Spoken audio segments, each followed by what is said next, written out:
Well, my first day in the Assembly was in a bit of a daze because I'd been up all night because the results in my constituency in Cardiff North is usually one of the last ones called because it's a very marginal seat, although it wasn't so marginal this time.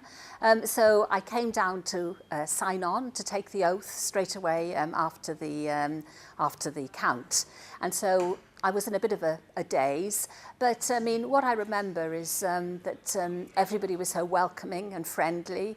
It all seemed so modern and so bright and so well organised, but of course, you know, it is a new democracy and things have been set up very carefully.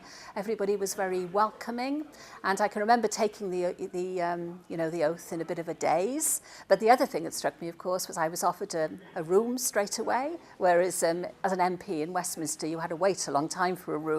And the room I've got here is about 4 times as big as the one I had in Westminster.